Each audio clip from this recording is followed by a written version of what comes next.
Hello everyone and welcome to another review. Today we're going to go ahead and touch on a fragrance that was released back in 2009. The fragrance is from the house of Guess. It's Guess for Men by Marciano.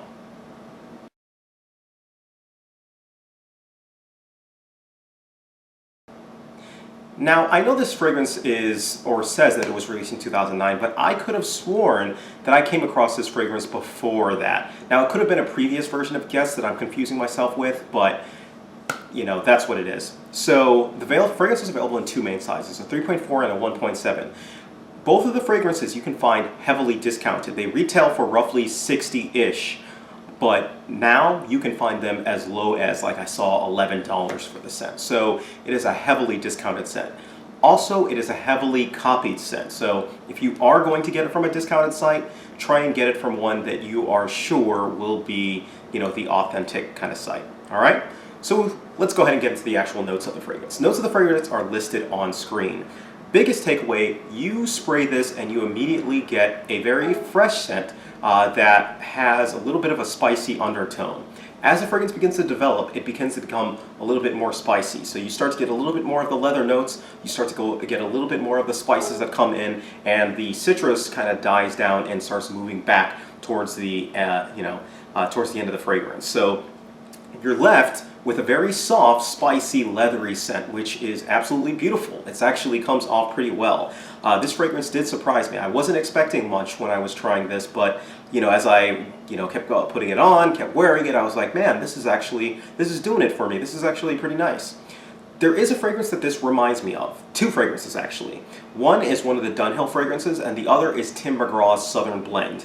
Both of those fragrances remind me of this, and I used to have Tim McGraw's Southern Blend, and at the time I remember I specifically said that it was a good, inexpensive scent, and this is falling along the exact same realm. Provided you get the real deal, this is a good, inexpensive scent that you can be had for, on the inexpensive side. So spray-wise, I go about 3 to 5 sprays. It's not too, it's a little bit difficult to overspray this one, so you can be a little bit more liberal than I am, but I like this scent soft. Speaking of soft, the performance on this fragrance, the projection is, I would say, just a little bit under average. And the sillage, same thing, a little bit under average. So if there's any fault with this scent, the main fault, I would say, is the performance, which unfortunately is so-so. I get about 5-6 hours on my skin with the scent. So performance is a little bit on the lower side. As far as season goes, I think this is a great fragrance for any season. This can double as a signature scent. Even with signature scent wise though, it is a little bit dated because I may be a little bit biased in this, but this smells like this does smell like one of those earlier fragrances, if you will, that came out. It still does have that kind of vibe to it. Not to say that it doesn't smell pleasant though, it really does smell pleasant. As far as occasion goes, I think this is a good fragrance to wear to work, especially work. It has a really nice soft scent that can, in my opinion, kind of put people in their comfort zone and make it easier to talk to them for that matter. So good on that for it. Compliment-wise, I did not get really any compliments with this scent. A lot of people, when I had them smell it, they said that it smelled okay. I did have better success, though, when I had it on my skin. I was like, how does it smell? And they're like, oh man, that smells pretty good. It does have a little bit of a tobacco vibe to it, which gives it more of a dignified kind of feel, which is also why I suggest it for work. Age-wise, I would suggest this would be a good fragrance for older gentlemen. However, that's just my suggestion. If you have a better take, if you have better success with this, then by all means, go for it.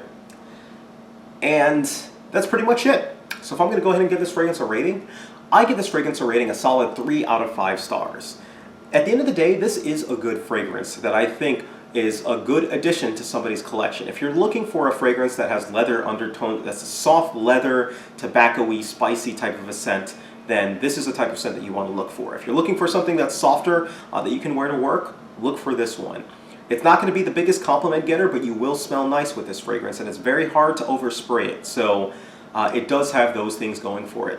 It suffers in the fact that its performance isn't as good as I would like it. It is a little bit dated as far as the scent goes, but it still does well, and if you can pull it off, by all means, go for it. So that's pretty much it. If you have any suggestions, any questions, any comments about this particular fragrance, please feel free. Leave it down below in the message below or in the section comment below. All right? Thank you guys. Take care of yourselves, and you guys have a great day.